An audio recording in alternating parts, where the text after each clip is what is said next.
What is going on, everybody? That's a good cup of coffee. It's Monday morning. Welcome to Guitar and a Cup of Coffee. We are going to talk about a question or a comment that came in and a request for a video about this comment. And this is something I think about a lot, actually. And so I'm interested in talking about it. I don't understand Rolex or Chris Reeves' business models. I just don't fully understand why it's near impossible for people to physically purchase one of their popular models. Maybe you could talk about companies like that and those types of business models. I don't know if there are any guitar companies that function like this, but there might be. Okay, so everybody knows who Rolex is, probably. And that's actually one of the reasons why we're going to talk about this, because it's answering its own question. If you don't know who Chris Reeve is, you might not be a knife nerd like me. This is a Chris Reeve pocket knife. They're made in Idaho. And this particular model is one of the models he's talking about. This is the Chris Reeve Unimzon, and it is extremely difficult to find. They don't make them very often, and when you find them at a dealer, you should probably grab it. If you order a knife straight from Chris Reeve, they are a couple years out. Like, it's really, really hard to get them. Are there companies in the guitar world that do this? Yes. Lucky Dog Guitars is an example. They have quite the lift. What they do is they build 2 guitars a week to sell on Fridays, so for public sale, and then everything else is custom order, and it takes probably 2 to 3 years. And then us to a lesser extent. So we make everything to order. It takes 2 weeks probably. Sometimes it takes 3, depending on things, because we build everything to order. But I want to talk about this concept because I think it's really important. I guess partially it's because when demand is bigger than supply, you would think that you would just make more, and then everything would be fine. And that's true for most companies, right? That's true for a lot, right? So when you think of Harley Benton, when you think of Amazon, when you think of any commodity product, basically it's just the goal is volume. We're talking cents on the dollar, but we're talking high volume. If demand doubles, you build twice as much and you make twice as much money. It makes sense. Then there's companies that kind of do it the opposite direction. Hermes, Rolex, Chris Reeve knives, some boutique guitar builders like we mentioned. Lucky Dog is one I can think of. They're not optimizing for sales today. What you're doing when you build your business structure that way to be more exclusive like that is you build future brand equity. What I mean by that is, take Rolex, for example. They've been around forever and ever and ever. That company will always sell watches at that price. What is a new sub now? Almost 15, or right around $15,000. It's a thing. It'll happen. These pocket knives, as long as pocket knives become a thing, these will be the standard. In fact, this frame lock right here, the way you bend the frame to close the knife, that's a common lock these days, but used to be called the Reeves lock because Chris Reeve designed it. So it became a household name for those who know. So they built brand equity based on this model. This only works, though, if that scarcity around the product is real and it's for the right reason. Artificial scarcity is annoying, right? If you just don't make enough of something so you can jack the price up, we know, right? We can feel that, we know. When it is for a particular reason, take Rolex, for example. Rolex they the profitability of their company is based on two things: brand equity, based on this rarity, but that comes from the fact that they can back it up. They are probably one of the most excellent volume production watchmaker in the world. They're the ones that can make those watches at that quality, that consistently, at that volume that they're making them at. They have by far the largest market share of luxury watches in the world. They are absolutely killing. Because they maintain the production standards, they maintain the quality control, they maintain the product to back up the marketing and the scarcity. Chris Reeve is the same way. The quality, there is no such thing as quality control with a company like this. With a company like Chris Reeve, there's no such thing as quality control. It will be perfect. It doesn't leave unless it's perfect. Small production, small manufacturing, small shop in Idaho. They could probably make more. They could probably build a bigger building. But here's the problem, is that every increase in size of production, every increase in size of personnel, increases a risk that you will not be able to maintain this ability to back up that exclusivity around the brand. If your quality suffers, if if the resale value suffers, if the reputation suffers because you're trying to scale up and trying to make more money, then overall your business will suffer. This is actually good, though, for the customer who really likes that product. I know right now that I've owned this knife for almost 2 years, and I know I could sell it for more than I paid for it. And I'm not going to. I don't resell stuff. But it's just nice to know. It's pretty neat that you could buy a thing that doesn't drop in value that much, if at all. Rolex is the same way. That encourages purchasing. That encourages people who are able to do so to buy that product because they have confidence in the product. They know that the quality is going to be there.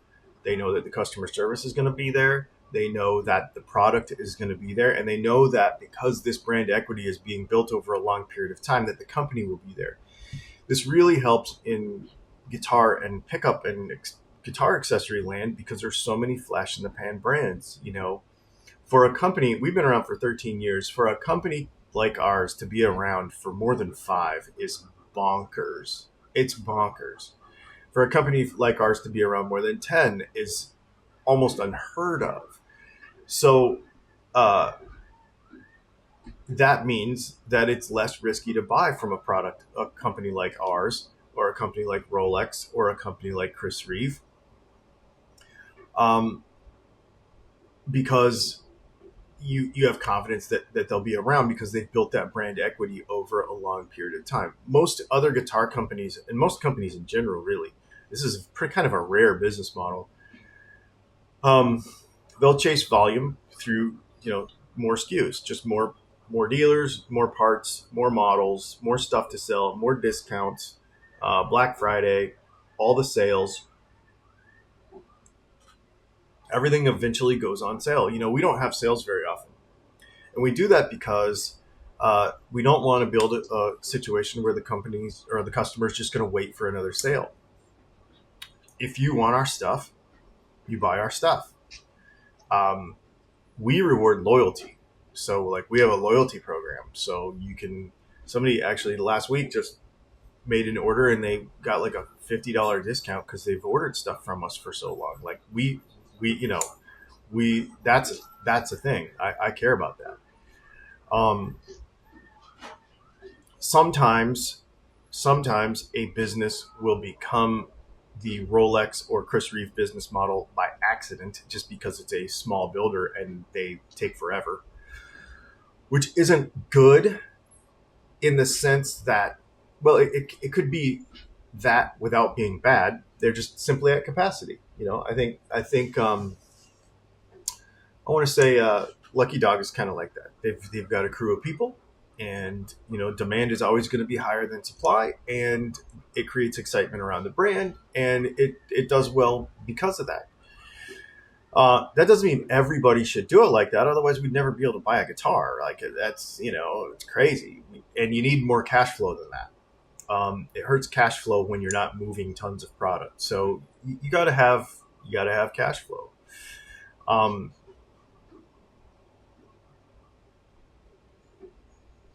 If you have a good reputation for your product, then having a bit more scarce product is okay.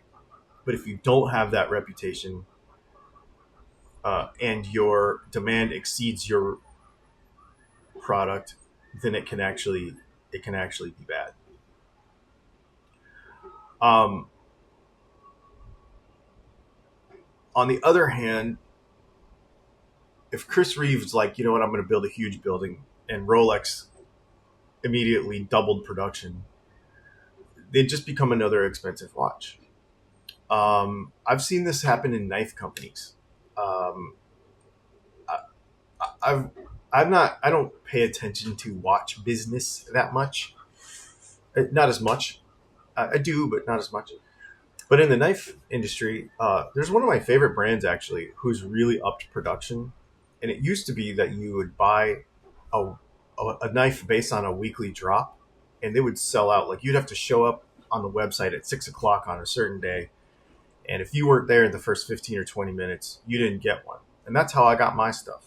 Now you can go to retailers and you can buy it for the same price. Now they don't have all the special stuff, they don't have all that stuff, but they have some of it, and it just is less special. Do I like the brand less? No, but I don't feel as like it's not as neat, as it used to be. So that's the gamble.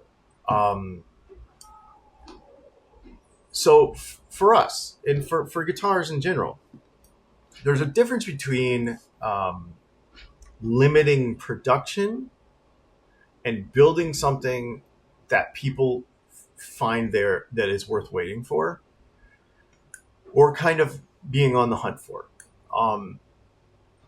Those are two different ideas, because the first one is sort of like manipulative, like we're going to limit production so we make ourselves more expensive. And the other one is trying to be really good at what you do, trying to be really excellent. And I think it's really important. I think that it's a model that we don't use enough, to be honest with you. I wish that we would go more to the watch and knife business model. I think it would make guitar stuff more special. But I don't think that the audience, I mean, I'm trying to do it. Okay, let me explain. A lot of smaller watch brands and a lot of smaller knife brands will do things like a short run of something. They'll say, we're going to make 50, we're going to make 75, we're going to make 100 of this. Here it is. It's going to drop next Friday. And when they're gone, they're gone. And that's pretty neat. It's fun. It makes it fun, makes it exclusive. That's cool. I like that. I want to do that. We have done some of that, but what happens is you get the guitar as a tool guy. Okay, that's cool. That's fine if you're that guy. Or that doesn't have anything to do with the tone guy. And I guess this has been my entire goal of what we do here, is to make guitar playing fun. Like your guitar, if you're into this, why not make it special? Why does it just have to be a black strat with a white pickguard? Like, make it special. Like, I don't understand why it can't be special. So that's what we're trying to do. The other thing that happens, and we've gone through this recently, we grew a lot this year. And I'll be 100% honest with you. One of the reasons we don't scale any bigger than we are is because we can't handle the customer service side. We can handle the production side. We can make actually a lot more pickups than we're making now. But I don't want to. We want to keep it right at that. We have a number that we like to be at. We have goals. And they're growth goals. I mean, we're always growing a little bit. But, so everybody's like, well, would you ever want to be as big as Seymour? No, absolutely not. Absolutely not. We want to keep it right at this size because we can't handle customer service. I have a real thing about customer service, and it is that I don't want somebody to answer the phone or answer the chat on the website that doesn't know what they're talking about. I can't. That's why Brianna doesn't do it. That's why Leslie doesn't do it. That's why only I do it. Because I don't want you to feel like you're not talking to somebody who doesn't know what they're talking about. That's why you always talk to me. I made the product. I designed the product. I will talk to you about it, and we will make sure that you get the best result possible with your instrument. I can't just hire somebody and put them in that seat and expect it to be good. Well, the problem is that limits our customer service. If we have returns or if we have a quality issue, we only have a certain limit for that. And we have reached that limit and we have screwed some people. I mean, I hate to say that. It has happened. Like, I'll just be really transparent with you. I think this month we had a couple where it was like returns got processed incorrectly or whatever. And that's me. That's all me. That's on me.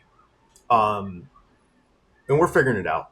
And we're coming up with a better system so that if you have something that's not quite right, we have a more efficient way to handle it. But that's a growing pain thing. That's like a growing situation. The problem, not a growing situation, it's part of growing. If we were to continue to just completely super scale, I wouldn't be able to keep up with that. And then that would hurt the reputation of the company. That would also take away from the desire for it to be an exclusive product, because you have to be able to back up the product or back up that exclusivity with a cool product. So if we make 20 of something, last week we made those pickups and there was only 4. Well, if those suck, then it doesn't make any difference. They don't. They're really cool. But if it sucks, then it doesn't make any difference that there's only 4.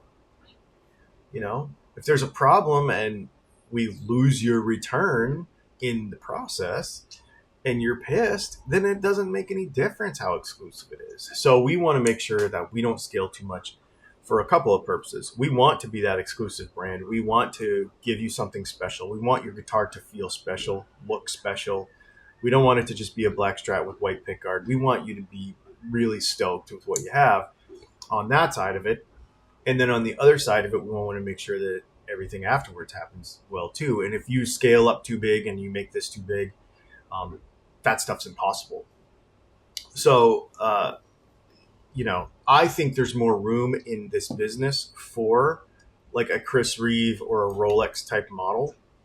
I think that having some exclusivity to a product is good, because I want you to feel like your experience with your guitar is special. I want, when you buy a bourbon pearl set of humbuckers from us, or whatever, or a clear set of P90s, that that there's not that many out there. Like that's pretty neat. Like, and yes, it has nothing to do with the tone. I know that. I don't care. It's cool. This is neat, and this is fun, and that's really what we're getting down to. So I love this type of business model. I'm not going to dive totally into it, but it's something that we're always going to experiment with. So I hope you support it.